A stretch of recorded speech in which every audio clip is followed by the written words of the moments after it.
Como é possível a doação de órgãos no Brasil? Como tudo é regulado?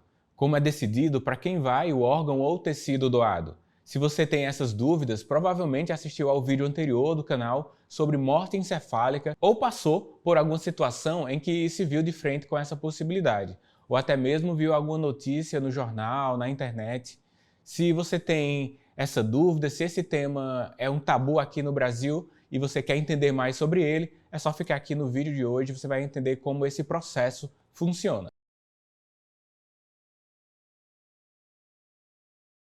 Olá, aqui é Daniel Coriolano, eu sou médico e é inegável que muitas pessoas têm dúvidas acerca do procedimento para doação de órgãos, já que essa discussão chegou ao Brasil há relativamente pouco tempo e muitos receios foram expostos. Antes de tudo, caso você não tenha visto ainda, eu te recomendo a que assista ao vídeo anterior que está na descrição desse vídeo aqui. Você pode assistir agora mesmo ou depois que finalizar esse. Mas por que você deve assistir ao outro vídeo? Porque a doação de órgãos é autorizada somente nos casos de morte encefálica. Então, lá no outro vídeo você vai entender o que é morte encefálica. Algumas condições clínicas são necessárias para que a doação de órgão aconteça, beleza? Então, assiste lá agora ou depois. Existem algumas exceções para a doação de pessoa viva para outra viva, mas na maior parte das vezes é de uma pessoa em morte encefálica para uma pessoa viva, tá bom? Por exemplo, doação de rins pode ser feito de um vivo para um vivo, mas em outros casos não dá.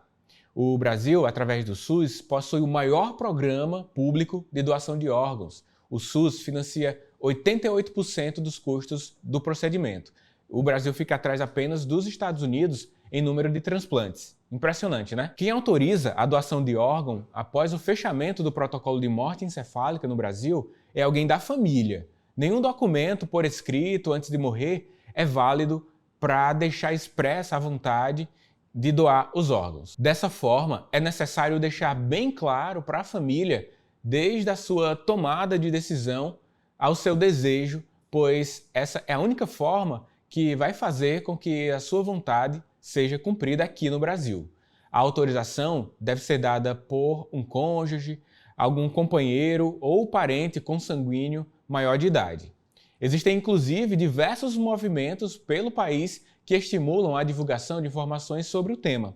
Aqui em Fortaleza, cidade onde eu moro, a Universidade de Fortaleza, onde fui professor lá por volta de 5 anos, conta com uma campanha chamada Doe de Coração, que faz ações educacionais para a população acerca da importância de conversar com a família, expressar o desejo, conversar mais sobre esse tema para que ele não seja mais um tabu. Doação de órgãos. Agora, doutor, existe alguma doença que impeça que alguém possa ser doador de órgãos? Existe sim. Algumas condições que contraindicam a doação de órgão. Está tudo expresso aí na tabela que você está vendo na tela, aqui do meu lado, talvez. Na maioria das vezes, o que limita são infecções ou câncer por parte do doador. É importante também checar o funcionamento do órgão que vai ser doado, a fim de saber se ele vai realizar a função no paciente que vai receber, no paciente receptor. Os exames necessários variam de acordo com o órgão que vai ser doado. Tá tudo certo para a doação? Então beleza. O próximo passo é dar suporte ao doador que está em morte encefálica até que chegue a equipe de transplante. Agora vamos para o outro lado da história. Como achamos uma pessoa candidata a receber o órgão? Fica por aqui que eu vou te explicar. Primeiro de tudo, existe uma comissão intra-hospitalar de doação de tecidos e órgãos para transplantes, que é responsável por ir até o hospital em que os indivíduos que podem ter morte encefálica estão, e lá a equipe organiza o processo inteiro, desde a retirada do órgão até a cirurgia de transplante. De toda forma, caso haja alguma situação que a comissão não tenha conhecimento, é obrigatório que o hospital faça um informe para a Comissão Estadual de Transplantes.